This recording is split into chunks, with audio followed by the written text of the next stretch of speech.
अस्मद्गुरुसमारम्भां यतिशेखरमध्यमां लक्ष्मीवल्लभपर्यन्तां वन्दे गुरुपरम्पराम् ஆழ்வார்கள் வாழி அருளிச் செயல் வாழி தாழ்வாதுமில் குறவர்தாம் வாழி ஏழ்வாறுமுய்ய அவர்களுரைத்தவைகள்தாம் வாழி செய்யமறை தன்னுடனே சேர்ந்து அகலகில்லே நிறையுமென் அலர்மேல் மங்கை உரை மார்பா நிகரில் புகழாய் உலகம் உன்னுடையாய் என்னையாழ்வானே நிகரிலமரர் முனிக்கணங்கள் விரும்பும் திருவேங்கடத்தானே புகழொன்னில்லா வடியேன் உன்னடிக்கீழ் அமர்ந்து புகுந்தேனே அகில புவன ஜன்மஸ்தேம பங்காதிலீலே வினத விவிதபூத உராத ரக்ஷைகதீக்ஷே ஸ்ருதிசிரசி விதீப்தே பிரம்மணி ஸ்ரீனிவாசே பவது மம பரஸ்மின் சேமுழி பக்திரூபா. ஸ்ரீவிஷ்ணு சஹஸ்ரநாம ஸ்தோத்திரம் பீஷ்மாச்சாரியராலே தர்மபுத்திரருக்கு உபதேசிக்கப்பட்டது. தர்மங்களுக்குள்ளே உயர்ந்த தர்மம் எது என்று கேட்ட கேள்விக்கு விடையாக பகவானுடைய திருநாம சங்கீர்த்தனமே உயர்ந்த தர்மம் என்று சொல்லி அந்த நாம சங்கீர்த்தனத்திற்காக பகவானுடைய திருநாமங்கள் ஒவ்வொன்றையும் ரிஷிகளாலே தொகுக்கப்பட்ட திருநாமங்கள் இவை 1000 திருநாமங்கள். அவற்றை சொல்லுகிறார். ஒவ்வொன்றும் பகவானுடைய கல்யாண குணங்களை பெருமைகளை விவரிப்பதாக இருக்கிறபடியினாலே இதற்கு ஆச்சாரியர்கள் அற்புதமான வியாக்கியானங்களை செய்திருக்கிறார்கள். அதிலே இன்றைய தினம் 913வது திருநாமம் முதலிலே பார்க்கிறோம். சிசிரஹா என்கிறது. சிசிரஹா என்னால் மிகவும் குளிர்ந்திருப்பவர் என்பதுதான் பொருள். குளிர்ந்த காலம் இருக்கிறதே அதற்கே சிசிர ருத்து, குளிர்காலத்திற்கு அதுதான் பெயர். ஆக சிசிரஹா என்னால் குளிர்ந்தவர் என்று பொருள். அதை விவரிக்கின்ற ஆதிசங்கர பகவத்பாதர் என்ன அர்த்தம் காட்டுகிறார் என்றால், தாபத்ரய அபிதப்தானாம் விஸ்ரமஸ்தானத்வாத் சிசிரஹா என்று தாபத்திரயங்களாலே தகிக்கப்பட்டிருக்கிறவர்களுக்கு இளைப்பாறும் இடமாய் இருக்கிறவர். அதனால் இவருக்கு சிசிரஹா என்று பெயர். அதாவது இந்த உலகத்திலே நாம் இருந்தோமானால் நம்மை வருத்துகின்ற துன்பங்கள் 3 வகைப்படும் என்று ஆச்சாரியர்கள் காட்டுகிறார்கள். தாபத்ரயம் என்று பெயர். நம்மை அவை எரித்து விடுகின்றன.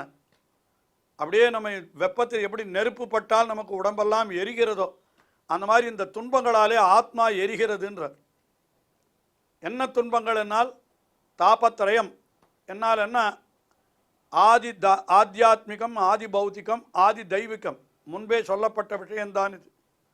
ஆத்தியாத்மிகம் என்னால் மனத்தளவிலே ஏற்படுகிற துன்பங்கள், நம்முடைய செல்வம் நஷ்டமடைந்து விட்டால் ஏற்படுகிற துன்பம், நமக்கு வேண்டியவர்கள் நம்மை விட்டு பிரிந்து விட்டால் ஏற்படுகிற துன்பம், இது போன்றவையெல்லாம் மனத்தளவிலே ஏற்படக்கூடிய துன்பங்கள். இது ஆத்தியாத்மிகம் என்று பெயர். ஆதி பௌத்திகம் என்றால் இந்த உலகிலே இருக்கக்கூடிய வஸ்துக்களாலே நமக்கு ஏற்படக்கூடிய துன்பங்கள்.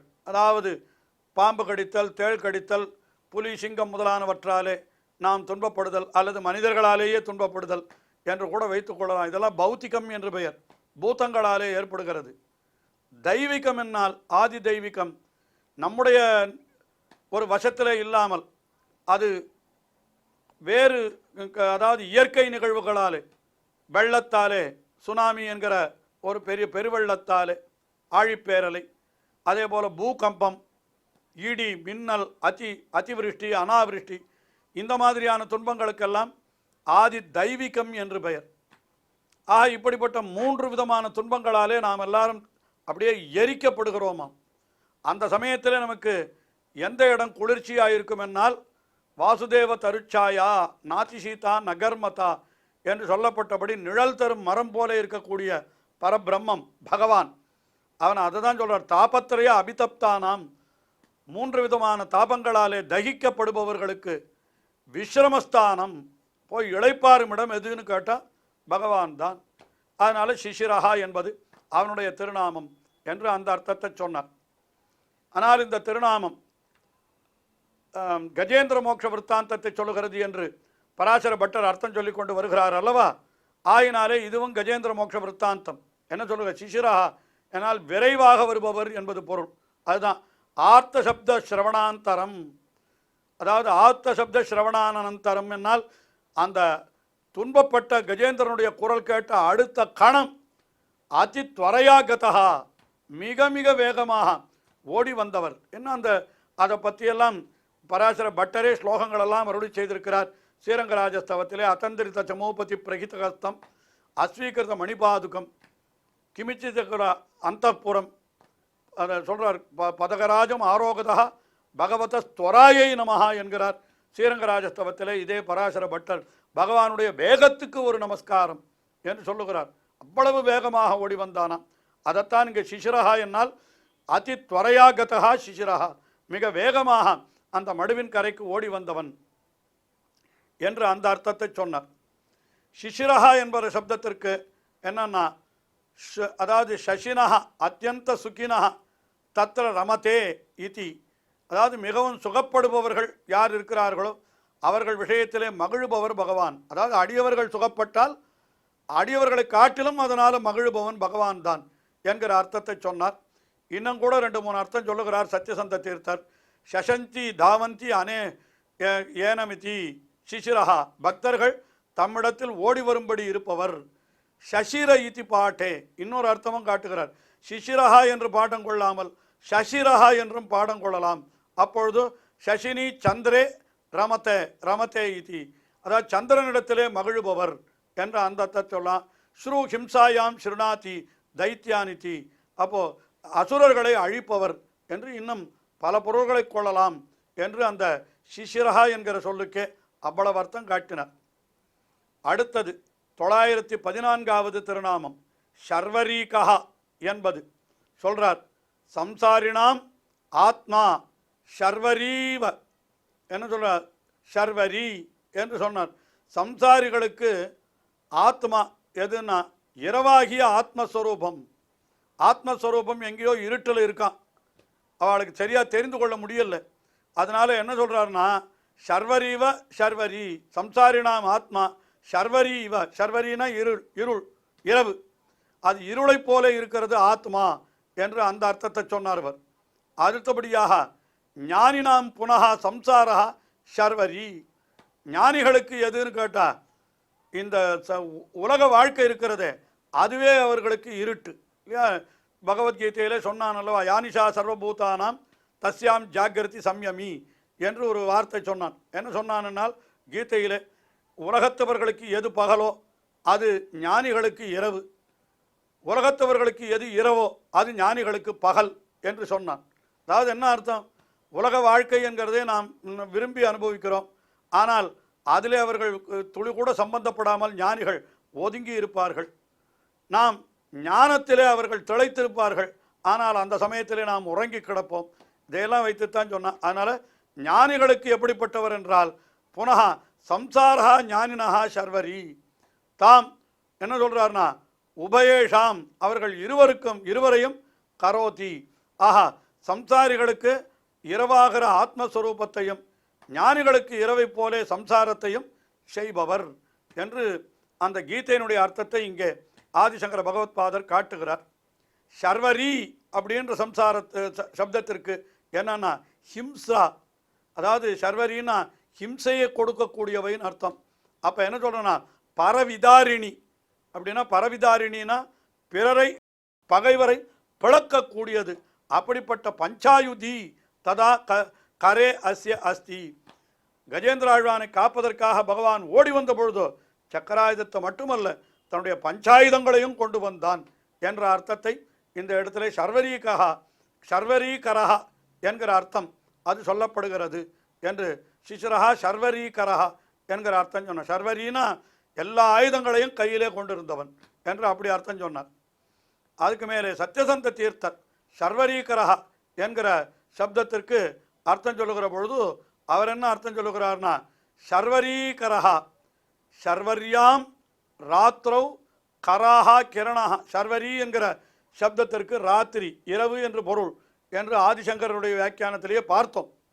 அதையும் தொடர்ந்து இவர் என்ன சொல்லுகிறார், ஷர்வரி என்னால் என்ன ராத்திரி, ஷர்வர்யாம் ராத்திரௌ ராத்திரியிலே இரவிலே, கராஹா கிரணாஹா யஸ்ய யாருன்னா இரவிலே கிரணங்களாகிற கைகளை உடையவன் யார் என்றால் சந்திரஹா. அப்போ சந்திர அந்தர்கத ரூபேணா, சந்திரனுக்கு உள்ளே இருக்கிறவர் யாருன்னா பகவான் ஸ்ரீமன் நாராயணன் தான். அதனால அவருக்கு சர்வரீகரஹா என்றே பெயர். அதாவது இரவிலே கரத்தை கிரணங்களாகிற கரத்தை உடைய சந்திரனாக இருப்பவர் என்று அப்படி பொருள் கொள்ளலாம் என்று அர்த்தத்தை காட்டினார் சத்யசந்த தீர்த்தர். இன்னொரு அர்த்தமும் சொல்லுகிறார். சர்வரீகரஹா என்னால் சர்வரி ராத்திரியும் கரோதி இதி, இரவை உண்டாக்குபவர், அவருக்கு சர்வரி சர்வரீகரஹா என்று இப்படியும் பொருள் கொள்ளலாம் என்று காட்டினார். அடுத்தபடியாக 915வது திருநாமம், அதுக்கு என்ன அக்ரூரஹா என்கிறது திருநாமம். அக்ரூரஹா, அக்ரூரஹான்னா குரூரம் இல்லாதவர்னு அர்த்தம், கொடுமை கொடியவர் அல்லாதவர், அதுதான் அக்ரூரஹா என்பதற்கு அர்த்தம். அதை சொல்கிறார். என்ன சொல்கிறார்னா, நம்ம இடத்துல எதெல்லாம் கொடியது என்று சொன்னால் சொல்கிறார் பாருங்க. கிரௌரியம் நாம மனோதர்மஹா, ஆதிசங்கர பகவத்பாதர் சொல்கிறார். கிரௌரியம் என்பது ஒரு மனோதர்மம். அது எப்படிப்பட்டதுன்னா, பிரகோபகா அதிக கோபத்தினால், ஆந்தரகா சந்தாபகா உள்ளுக்குள்ளே ஏற்படக்கூடிய ஒரு மாறுதல் இருக்கிறதே, அதற்குத்தான் கிரௌரியம் என்று பெயர். அதாவது மிக மிக அதிகமான கோபத்தாலே ஒருத்தரிடத்தில் வெறுப்பு ஏற்படுகிறது. அந்த சாபினிவேஷா மனோதர்மஹா, அப்படிப்பட்ட மனோதர்மம், அதற்குத்தான் கிரௌரியம் என்று பெயர். ஏதோ ஒன்றை அடைய வேண்டும் என்று நினைக்கிறோம், அதை அடைய முடியவில்லை என்றால் அப்பொழுது மனதிலே ஒரு வெறி உண்டாகிறது, அதற்குத்தான் இந்த கிரௌரியம் என்று பெயர். ஆனால் பகவான் எப்படிப்பட்டவன் என்றால் அவாப்த சமஸ்த காமத்வாத் காம அபாவாதேவா, அவனுக்கு அடைய வேண்டியது என்று எதுவுமே கிடையாது. இனிமேல் அடைய வேண்டிய விருப்பமும் அவனுக்கு எதிரையும் கிடையாது. அவனுக்கு காம அபாவாத் கோப அபாவாத், அவன் எப்படிப்பட்டவன்? கிரௌரியம் அஸ்ய நாஸ்தி இது அக்ரூரஹா. நமக்கெல்லாம் கிரௌரியம் என்கிற, அதாவது ஒரு வெறி ஏற்படுவதற்கு என்ன காரணம்? ஒரு பொருளை அடைய வேணும், அதை அடைய முடியவில்லையே என்கிறதுனாலே கோபம் ஏற்படுகிறது, கோபம் மோகமாக மாறுகிறது, மோகம் வெறியாக மாறுகிறது என்றெல்லாம் சொல்கிறார்கள். காமாத் குரோதோ பிஜாயத்தே குரோதாத் பவதி சம்மோகா சம்மோகாத் சுதிப்ரம்சா சுதிப்ரம்சாத் புத்திநாசா பகவத்கீதையில் சொல்லிக்கொண்டே போகிறான். ஆனால் பகவானுக்கு அப்படிப்பட்ட அடைய வேண்டியது என்று எதுவுமே இல்லாதபடியினாலே அவன் எப்படிப்பட்டவன் என்றால் அக்ரூரஹா, குரூரம் இல்லாதவன் என்று அந்த அர்த்தத்தை சொல்லிவிட்டார். ஆனால் இங்கே அக்ரூரஹா என்பது அந்த கஜேந்திர மோட்ச விற்த்தாந்தத்தை சொல்லுகிறது என்று சொன்னார் அல்லவா, அதற்கு சேர ஆதிசங்கர பகவத்பாதர் காட்டின அர்த்தத்தை விட்டு பராசர பட்டர் வேறு அர்த்தத்தை காட்டுகிறார். என்ன காட்டுகிறார்னா, கஜ பரிச்சிகீர்ஷயா ஜிகீர்ஷயா, அதாவது யானையை காக்கும் பொருட்டு அவர் கையிலே எல்லா ஆயுதங்களோடும் வந்தார் என்று கீழ்த்திருநாமத்தில் சொல்லப்பட்டதல்லவா. கரஸ்தைரபி ஆயுதைஹி, கையிலே ஆயுதங்கள் எல்லாரும் இருந்தாலும் கூட கிராகமபி ஜடித் அகிருத்தவான், என்ன சொல்றார்னா அகிருத்தவான், அந்த முதலையை கூட கொல்லுவதற்கு மனமில்லாமல் பொறுத்திருந்தவர். முதலையை கொல்றதுக்கு கூட முதல்ல கொஞ்சம் தயங்கினாராம் பகவான். ஏன்னா குரூரம் இல்லாதவர் மனத்தில் ஆயுதம் இன்னும் கையில் சித்தமாக இருக்கிறது, ஆனாலும் அந்த முதலையை கூட கிராகமப்பின்றார், அந்த முதலையை கூட கொல்ல மனமில்லாமல் பொறுத்திருந்தவர், அப்புறம்தான் கொன்றார் என்று அந்த அக்ரூரஹா என்கிற திருநாமத்திற்கு அந்த அர்த்தத்தை காட்டினார். அக்ரூரஹா என்னால் என்ன, அது முதலையை கூட கொஞ்சம் அதற்கும் கடைசியில் மோட்சம் அளித்தார் என்று ஆழிவிடற்கு இரண்டும் போய் இரண்டின் வீடு என்றே ஆழ்வாருடைய பாசுரமும் அமைந்திருக்கிறது. ரெண்டு பேருக்கும் மோட்சத்தை கொடுத்தான் என்று கஜேந்திரனுக்கு மோட்சத்தை கொடுத்தார் போல அந்த முதலைக்கும் ஒரு காலத்திலே மோட்சம் அடையும்படி அனுகிரகம் பண்ணினான் என்றெல்லாம் புராணங்கள் தெரிவிக்கின்றன. அதனால அக்ரூரஹா என்று குரூரம் இல்லாதவர் என்று அந்த அர்த்தத்தை காட்டினார். அக்ரூரஹா என்பதற்கு சத்யசந்த தீர்த்தர் என்ன அர்த்தம் காட்டுகிறார்? குரூரஹா ந பவதி இது அக்ரூரஹா, குரூரம் இல்லாதவர், அவ்வளவுதான், குரூரத்தனம் இல்லாதவர். குரூரத்தனம்னா கொடுமை, கொடியத்தன்மை இல்லாதவர் என்ன அந்த அர்த்தம்தான் என்று சுருக்கமாக சொன்னவர். இன்னொரு அர்த்தமும் காட்டுகிறார். என்ன சொன்னார்? அக்ரூர பிரியத்வாத்வா என்று ஒரு அர்த்தம் காட்டினார். அதாவது அக்ரூரர் என்று ஒரு அடியவர் இருந்தார். கம்சனிடத்திலே அவர் வேலை செய்து கொண்டிருந்தாலும் கண்ணனிடத்திலே மிகவும் பக்தியுடையவராயிருந்தார் என்று அவரை பற்றின சரித்திரங்கள் எல்லாம் ஸ்ரீபாகவத புராணத்தில் மிக விரிவாகவே சொல்லப்பட்டிருக்கிறது. அப்படிப்பட்ட அக்ரூரரிடத்திலே மிகவும் பிரியமுடையவராக இருந்தபடியினாலே இவருக்கு அக்ரூரஹா என்று பெயர் என்றும் பொருள் கொள்ளலாம் என்று இப்படி அர்த்தத்தை காட்டினார். இன்னும் பகவானுடைய திருநாமங்கள் பல தொடர்கின்றன, தொடர்ந்து அனுபவிப்போம். ஸ்ரீயக்காந்தாய கல்யாண நிதயே நிதயேர்த்தினாம் ஸ்ரீவேங்கட நிவாசாய ஸ்ரீனிவாசாய மங்களம். ஸ்ரீமத் சுந்தர ஜாமாதிரு முனிமானசவாசினே சர்வலோக நிவாசாய ஸ்ரீனிவாசாய மங்களம்.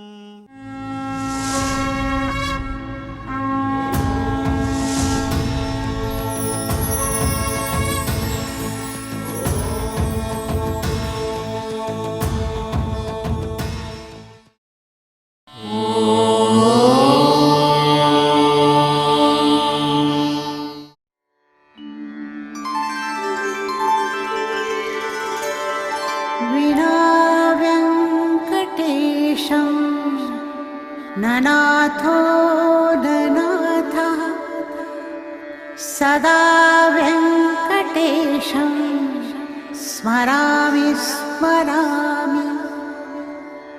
हरे वेङ्कटेश प्रसीद प्रसीद. प्रियं वेङ्कटेश प्रयच्छ प्रयच्छ.